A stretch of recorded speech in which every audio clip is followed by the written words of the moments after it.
Good morning students. विद्यार्थी मित्रांनो, good morning. Study we will see the spontaneous process. और आज हमें देखना है नॉन स्पॉन्टेनियस प्रोसेस। जो प्रोसेस कैसे होती है, कैसे काम करती है, कौन सी रिएक्शन इसमें आती है, कौन सी रिएक्शन इसमें नहीं आती है, और ये प्रोसेस की हमें क्या ज़रूरत थी जिसकी वजह से हम ये पॉइंट देखने के लिए मजबूर हो गए हैं।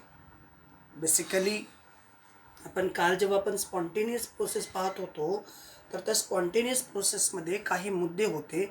जी रिॲक्शन स्वतः होते त्या रिॲक्शनला आपण स्पॉन्टेनियस प्रोसेस म्हटलेलं आहे। इवन एखाद्या रिॲक्शनला स्लाईड पुशअपची गरज असेल तरीही ती स्पॉन्टेनियस प्रोसेस होते। इवन एखादी रिॲक्शन एका पर्टिक्युलर कंडिशनला अंडर सर्टन कंडिशनमध्ये जर फॉलो होत असेल तर त्याला आपण स्पॉन्टेनियस प्रोसेस असं म्हणत असतो। मग आता आज जे आपल्याला बघायचं आहे नॉन स्पॉन्टेनियस प्रोसेस। आता ही जी प्रोसेस आहे, it is a process which has no tendency to occur. आता ही प्रोसेस काय आहे? A process which has no tendency to occur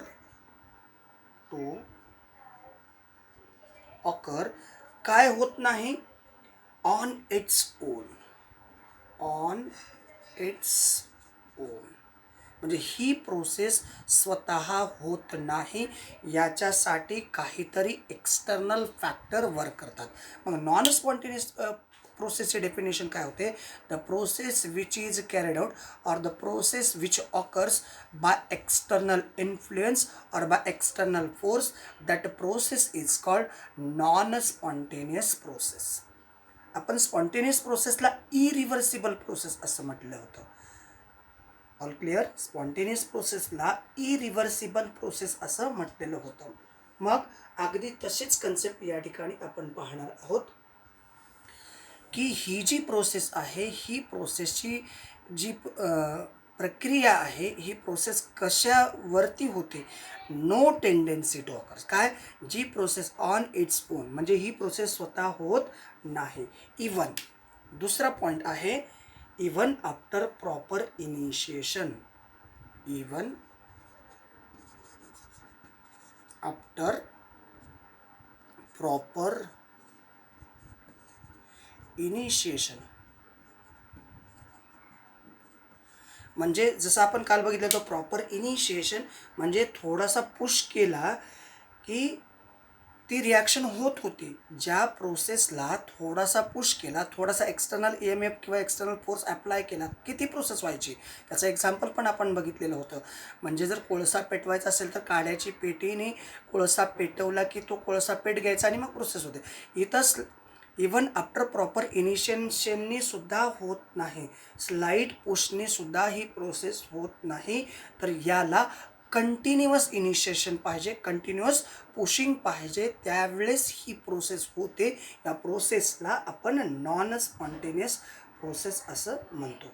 मग याचा अर्थ असा आहे की मग अशा काही प्रोसेस आहेत की नाही ज्या प्रोसेस स्वतः होतात? अशी कुठलीच प्रोसेस नाही का? तर ज्या ठिकाणी याच्यासाठी एक नोट महत्त्वाची आहे बघा, जी प्रोसेस स्वतः होत नाही ती नॉन स्पॉन्टेनियस आहे।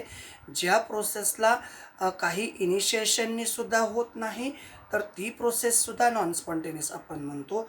मग अशा कुठल्याच प्रोसेस नॉन स्पॉन्टेनियसमध्ये येत नाहीत का? मग असे कुठलीच प्रोसेस नाही का जी नॉन स्पॉन्टेनियसमध्ये येते? तर त्याच्यासाठी एक नोट आहे, ती नोट अतिशय महत्त्वाची आहे, ती नोट आपण लिहून घ्या। नोट अशी आहे, if continuous energy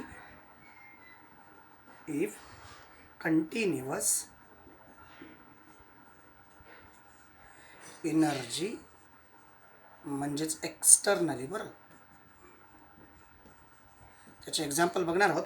continuous energy externally is supplied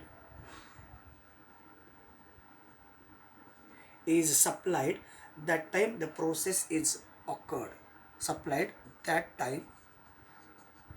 time the process is occurred. याला काय म्हणतो आपण? मग म्हणजे ही प्रोसेस, म्हणजे जर एखाद्या प्रोसेसला आपण कंटिन्युअस एक्सटर्नल एनर्जी, म्हणजे कंटिन्युअस एनर्जी जर आपण प्रोव्हाइड केली एक्सटर्नली, तर ती प्रोसेस होते. त्या प्रोसेसला आपण काय म्हणतो? नॉन स्पॉन्टेनियस प्रोसेस म्हणतो. त्याचं एक्झाम्पल आपल्याला बघायचं आहे. ते काय आहे पहा. तर पहिलं एक्झाम्पल आहे फ्रीज.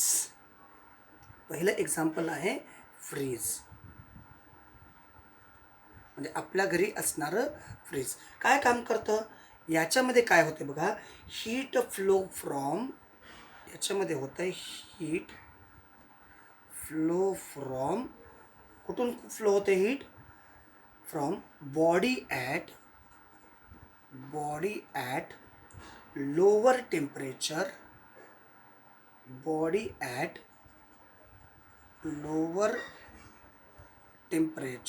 टू हायर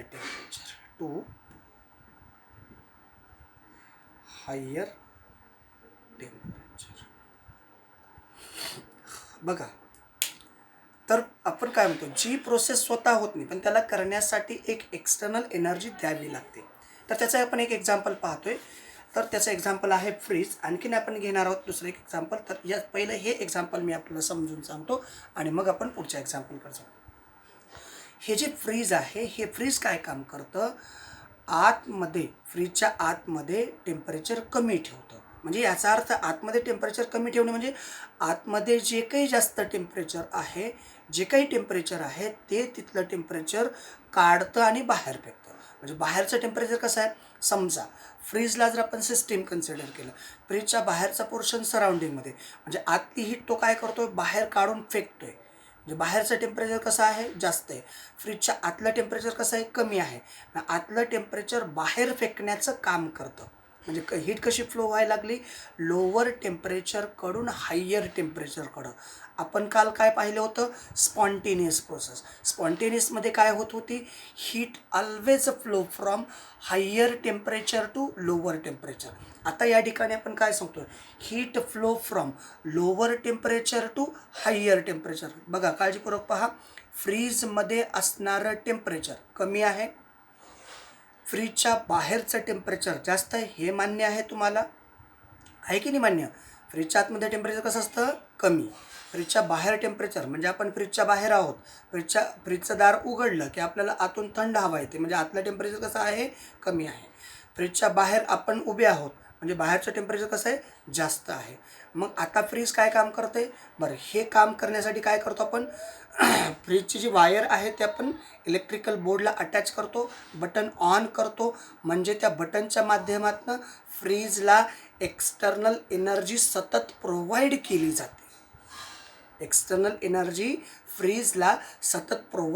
जाते.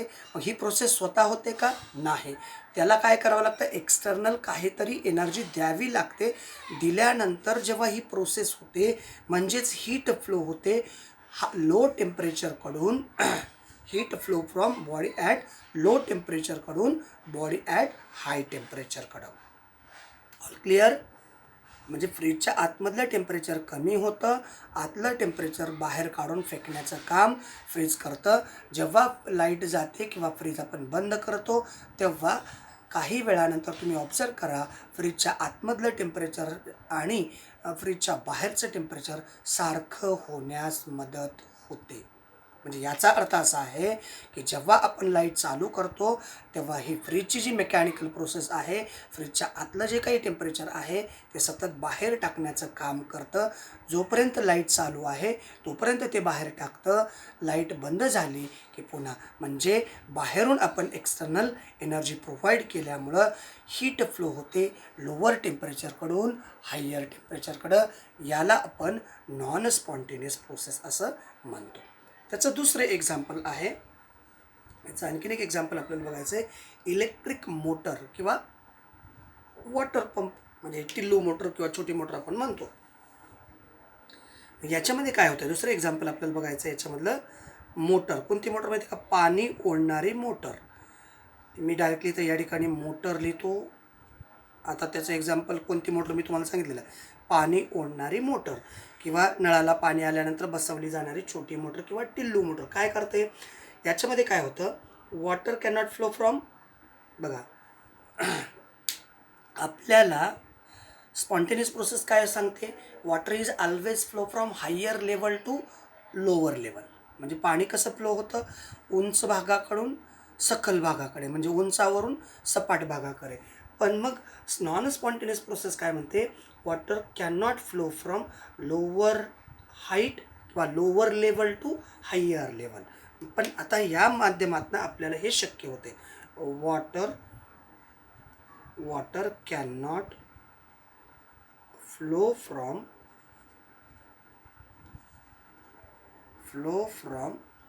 lower level lower height किंवा lower level to upper height किंवा अप्पर लेवल असं तुम्ही म्हणू शकता. आता पहा, आपल्याला काय, ह्याचं एक्झाम्पल आपल्याला बघायचं नॉन स्पॉन्टेनियस प्रोसेस, जी स्वतः होत नाही, ज्याला सतत आपल्याला इलेक्ट्रिकल एनर्जी किंवा कुठली तरी एनर्जी प्रोव्हाइड करावी लागते, तेव्हा या प्रोसेसला आपण नॉन स्पॉन्टेनियस प्रोसेस असं म्हणत असतो. मग आता ही जी मोटर आहे, समजा जमिनीवरती, म्हणजे आपल्या घरी पाणी साठवण्यासाठी ग्राउंड लेवलला हौद तयार केला आणि त्याच्यामध्ये आपण खूप सारं पाणी साठवून ठेवलेलं आहे. आणि घरात वापरण्यासाठी हे पाणी आपण आता ग्राउंड लेवलला, म्हणजे लोअर लेवल, आणि घरात पाणी सर्क्युलेट होण्यासाठी, म्हणजे घरात बाथरूममध्ये आहे, टॉयलेटमध्ये असेल, किचनमध्ये असेल, हे सगळीकडे पाणी आपल्याला भेटावं किंवा वॉश बेसिनला पाणी प्रोव्हाइड व्हावं, यासाठी आपण घराच्या छतावरती पाण्याची टाकी बसवतो. मग आता मला सांगा, खालच्या हौदातलं पाणी छतावरती बसविलेल्या पाण्याच्या टाकीमध्ये डायरेक्टली जाईल का? पण वरतून येणारं पाणी, एकदा त्या पाण्याची टाकी जर भरलेली असेल, छतावरती असणारी पाण्याची टाकी जर भरलेली असेल, तर तिथला जर वॉल चालू केला तर वर आपलं पाणी खाली येऊन जातं, प्रत्येक नळाला पाणी येतं. पण आता आपल्याला खालचं पाणी जर वरती डायरेक्टली जा म्हणलं तर जाईल का? नाही. मग नेण्यासाठी आपण काय करतो, ही जी प्रोसेस आहे, खालचं पाणी म्हणजे खालच्या हौदातलं पाणी वरती छतावरती म्हणजे गच्चीवरती असलेल्या टाकीत जर टाकायचं असेल, तर ती जी प्रोसेस आहे त्या प्रोसेसला आपण नॉन स्पॉन्टेनियस प्रोसेस असं म्हणतो. मग ही मोटर त्या ठिकाणी काम करते. मग त्यालासुद्धा आपण सेम प्रोसेस, मोटर चालू करण्यासाठी काय लागते, इलेक्ट्रिसिटी. ते मोटरची जी वायर आहे ती वायर आपण इलेक्ट्रिकल बोर्डात लावली आणि बटन चालू केलं की त्याला कंटिन्युअस एनर्जी देतो. आपली नोटच काय बघा, if the continuous energy externally supply to that time the process is occurred. ती प्रोसेस कोणती आहे, नॉन स्पॉन्टेनियस प्रोसेस आहे. लक्षात आलं का?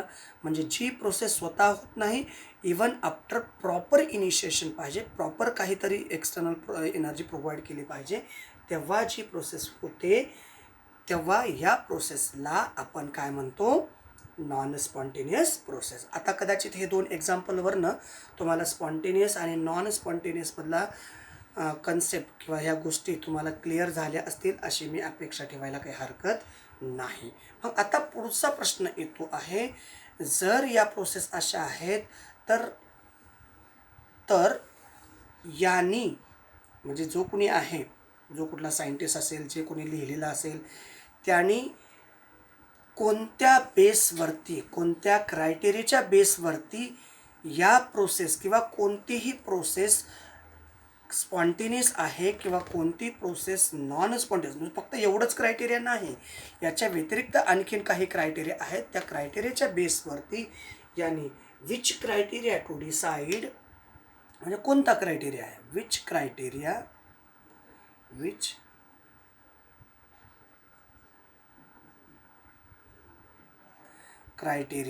To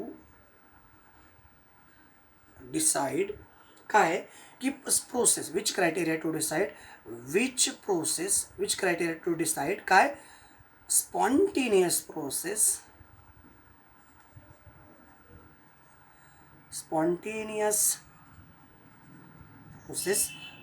or non spontaneous process.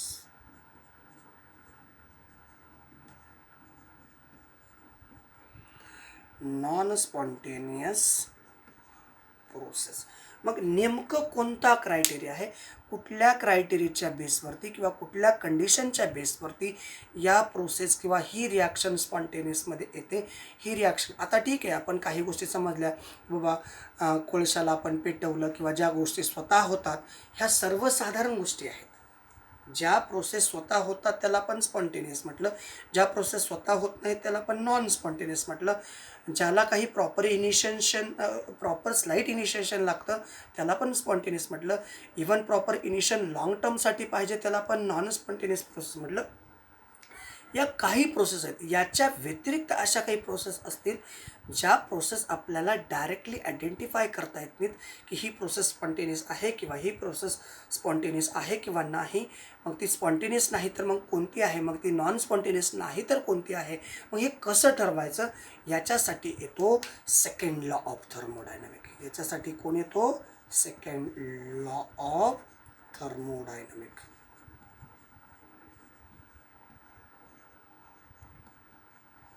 याच्यासाठी कोण येतं, सेकंड लॉ ऑफ थर्मोडायनॅमिक. आणि मग याच्यामध्ये काही व्हॅरिएबल्स येतात. याच्यामध्ये काही व्हॅरिएबल्स येतात. तर पहिला व्हॅरिएबल आहे एन्थाल्पी चेंज. आपण बघितलेला आहे हा variable enthalpy change. Enthalpy change जागा पुरायची नाही, इकडे एन्थाल्पी चेंज, त्याला आपण डेल्टा एच ने रिप्रेझेंट करतो. त्याचबरोबर एंट्रॉपी चेंज,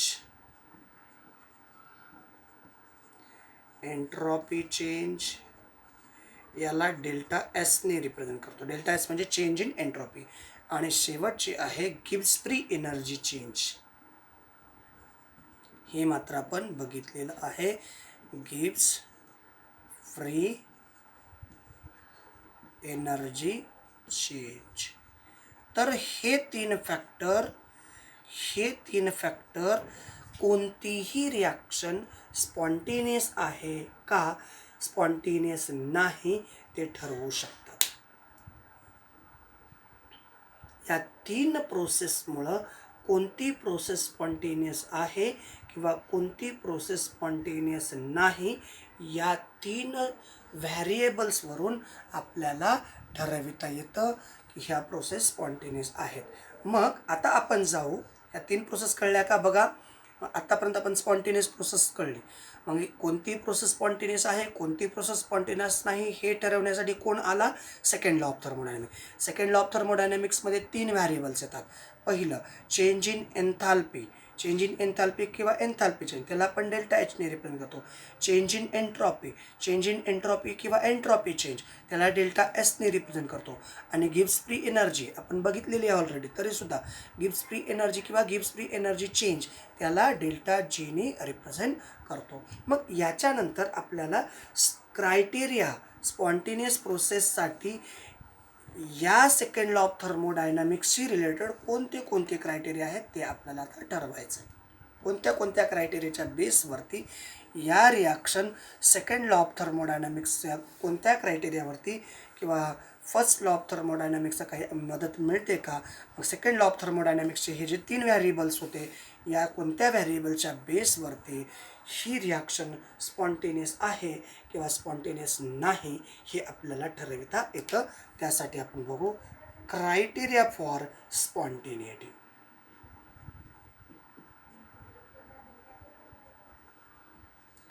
क्रायटेरिया फॉर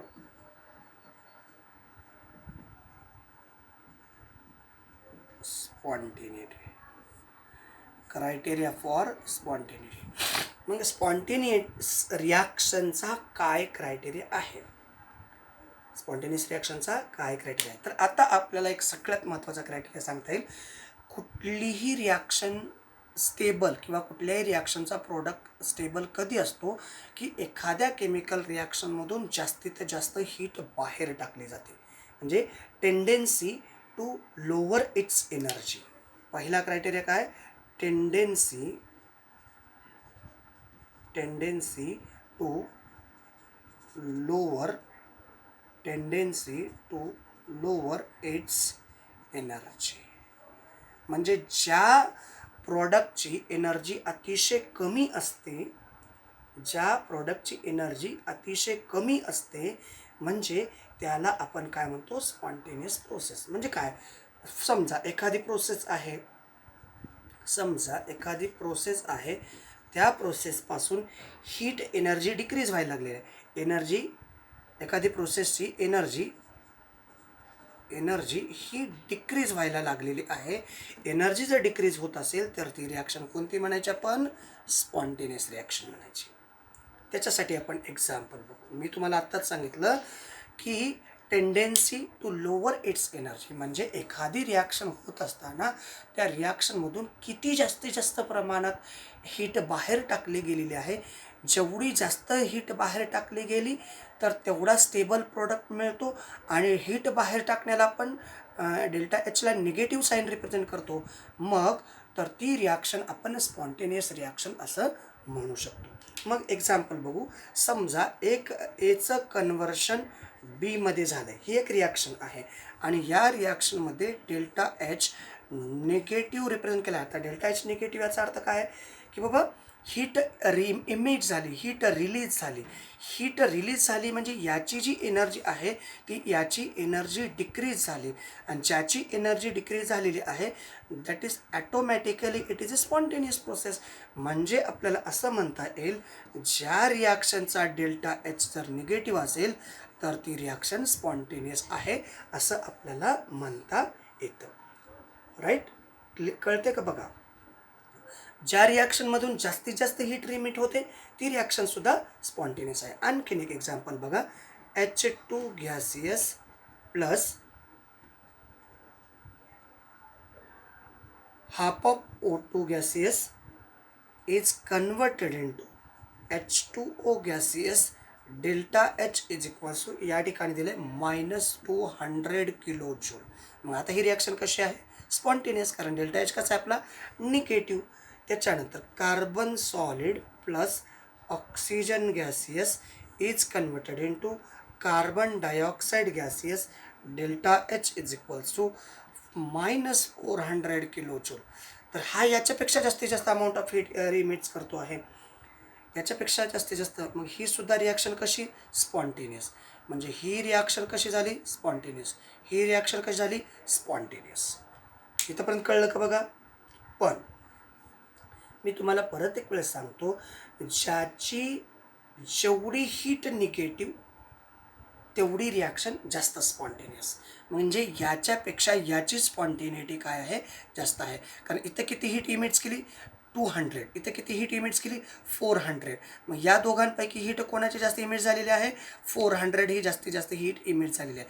जेवढी जास्त हीट इमिट करेल तेवढी त्याची स्पॉन्टेनिटी जास्त. मग फक्त हाच क्रायटेरिया, म्हणजे ज्या रिॲक्शनमधून हीट बाहेर पडते तीच रिॲक्शन फक्त स्पॉन्टेनियस आहे का, तर नाही. याला काही ड्रॉबॅक्स पण आहेत. काही रिॲक्शन अशा आहेत ज्या रिॲक्शनमध्ये हीट ॲब्सॉर्ब केल्यानंतर सुद्धा त्या रिॲक्शन स्पॉन्टेनियस प्रोसेस आहेत. But some endothermic reaction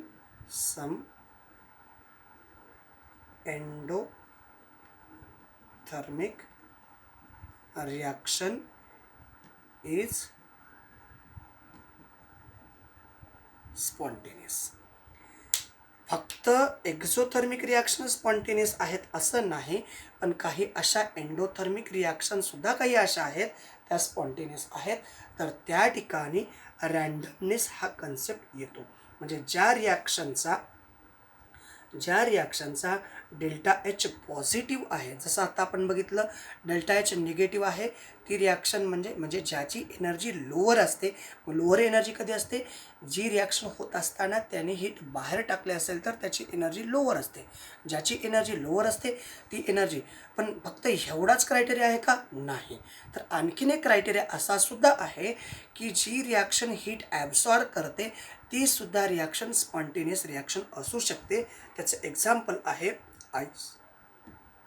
ice. कुठल्या स्टेटमध्ये, सॉलिड. या आईसचं काय होतं, वॉटर. आईसचं कन्व्हर्शन कशामध्ये होतं? वॉटर. कुठल्या स्टेटमध्ये? लिक्विड स्टेटमध्ये. आता आईसचं वॉटरमध्ये कन्वर्ट होण्यासाठी काय करावं लागतं? डेल्टा एच म्हणजे हीट ॲब्सॉर्ब करावा लागतो. मान्य आहे ना? बर्फाचं पाणी करण्यासाठी बर्फ काय करेल? हीट ॲब्सॉर्ब करेल. इथं काय याच्यासोबत रिॲक्शन होण्यासाठी हीट काय करेल? बाहेर टाकेल. मग यावेळेस डेल्टा एच काय होईल? पॉझिटिव्ह. म्हणजे ही रिॲक्शनसुद्धा स्पॉन्टेनियस रिॲक्शन आहे. इवन वॉटर लिक्विड लिक्विड वॉटरचं गॅसियस वॉटरमध्ये कन्व्हर्शन करायचं आहे. गॅसियस वॉटर या ठिकाणी सुद्धा काय करावं लागेल? हीट ॲब्सॉर्ब करावी लागेल. म्हणजे ही रिॲक्शनसुद्धा कशी आहे? ही रिॲक्शनसुद्धा कशी आहे? एंडोथर्मिक आहे. पण रिॲक्शन एंडोथर्मिक जरी असली तरी स्पॉन्टेनियस आहे. इवन आणखीन एक रिॲक्शन आहे HGO. HGO याला हीट दिल्यानंतर, याला हीट द्यायचं आहे त्यावेळेस कन्व्हर्शन होतं HG लिक्विड अँड ऑक्सिजन गॅसेसमध्ये. या ठिकाणी सुद्धा डेल्टा एच कसा आहे? पॉझिटिव्ह. आता या ठिकाणी हे सगळ्या रिॲक्शनचा डेल्टा एच पॉझिटिव्ह आहे. इथं या रिॲक्शनचा डेल्टा एच निगेटिव्ह आहे आणि या दोन्ही रिॲक्शन स्पॉन्टेनिटी. मग आता कन्फ्युजन आलं. मग प्लस डेल्टा एच पॉझिटिव्ह आहे म्हणजे काही रिॲक्शन एक्झोथर्मिक आहे तरी स्पॉन्टेनियस, काही रिॲक्शन एंडोथर्मिक आहे तरी स्पॉन्टेनियस. इवन अशी एक रिॲक्शन आहे ज्याचा डेल्टा एच 0 आहे. ती रिॲक्शनसुद्धा स्पॉन्टेनियस आहे. विद्यार्थी मित्रांनो, अशी एक रिॲक्शन आहे, त्या रिॲक्शनचा डेल्टा एच पॉझिटिव्ह आहे. ती रिॲक्शनसुद्धा स्पॉन्टेनियस आहे. मग ती रिॲक्शन कोणती? इस्टरिफिकेशन रिॲक्शन. बघा, इस्टरिफिकेशन रिॲक्शन CH3COOH प्लस C2H5OH आणि याचं कन्व्हर्शन होतं CH3COO C2H5 प्लस H2O आणि याचा मात्र delta H is equal to 0 आणि ही रिॲक्शनसुद्धा स्पॉन्टेनियस आहे. बघा, तुम्हाला कन्सेप्ट क्लिअर होतात का? बघा, म्हणजे मग आता कसं ठरवायचं की कशावरनं? मग पुढच्या कन्सेप्टकडे जातो. तर पुढचा कन्सेप्ट आपला याच्याशी रिलेटेड असा येतो. पुढचा कन्सेप्ट आपला काय येतो? बघा, पुढचा कन्सेप्ट येतो tendency to acquire maximum randomness or disorder. लक्षात येते बघा. म्हणजे पहिला क्रायटेरिया काय होता? बघा, पहिला क्रायटेरिया होता की tendency to lower its energy. म्हणजेच डेल्टा एच जेवढा जास्तीत जास्त मायनसमध्ये, पण तेवढ्यावरती ती रिॲक्शन थांबली नाही. काही रिॲक्शन अशा पण होत्या ज्या हीट ॲब्सॉर्ब करायच्या, तीसुद्धा स्पॉन्टेनियस होत्या. मग आता बघा, डेल्टा एच निगेटिव्ह आहे तरी स्पॉन्टेनियस, डेल्टा एच पॉझिटिव्ह आहे तरी स्पॉन्टेनियस आणि डेल्टा एच 0 आहे तरी स्पॉन्टेनियस. मग आता आपण नेमकं समजा याच्या व्यतिरिक्त दुसरी काही कंडिशन आहे का? तर मग आपण जातो या सगळ्या कंडिशननुसार, या सगळ्या कंडिशनमध्ये असणाऱ्या रिॲक्शन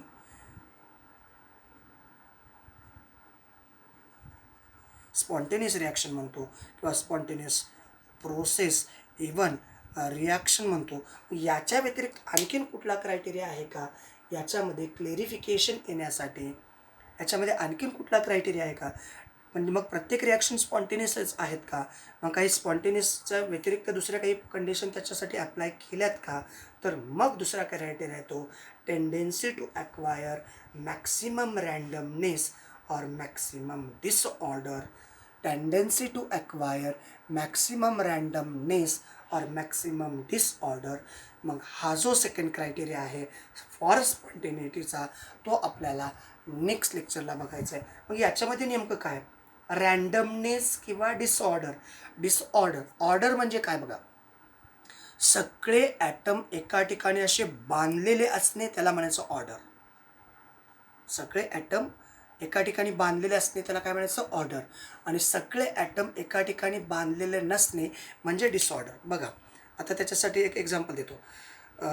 H2O हा सॉलिडमध्ये आहे, त्याच्यानंतर H2O लिक्विडमध्ये आहे, त्याच्यानंतर H2O गॅसियसमध्ये आहे. मग H2O सॉलिडमध्ये आहे, याला म्हणायचं ऑर्डर. याला काय म्हणायचं, ऑर्डर, किंवा याला म्हणायचं रँडमनेस, लेस रँडम. आता या ठिकाणी हा slight disorder, minimum disorder, minimum disorder, आणि या ठिकाणी झाला मॅक्सिमम डिसऑर्डर. म्हणजे काय होतं बघा, याच्यामध्ये जे काही मॉलिक्युल्स आहेत हे मॉलिक्युल सगळे एकामेकासोबत घट्ट बांधलेले आहेत, म्हणजे हा ऑर्डरमध्ये आला. याच्यामधले जे मॉलिक्युल आहेत ते मॉलिक्युल इकडं तिकडं डिस्ट्रीब्यूट झालेले आहेत, म्हणजे तो डिसऑर्डरमध्ये आला. पण त्याच्यामध्ये डिसऑर्डर कमी आहे. आणि वॉटर जो गॅसियस स्टेटमध्ये आहे त्याचा मात्र डिसऑर्डर जास्तीत जास्त आहे, मॅक्सिमम डिसऑर्डर. तर हा जो क्रायटेरिया आहे हा क्रायटेरिया स्पॉन्टेनियसचा आपल्याला नेक्स्ट व्हिडिओमध्ये पाहायचा आहे. तोपर्यंत आपण या ठिकाणी थांबूयात. याचं डिटेल ऑब्झर्वेशन करा. कदाचित या सगळ्या कन्सेप्ट तुम्हाला समजण्यास मदत होईल अशी अपेक्षा ठेवतो आणि मग या ठिकाणी आपण थांबूयात. थँक्यू. Thanks a lot.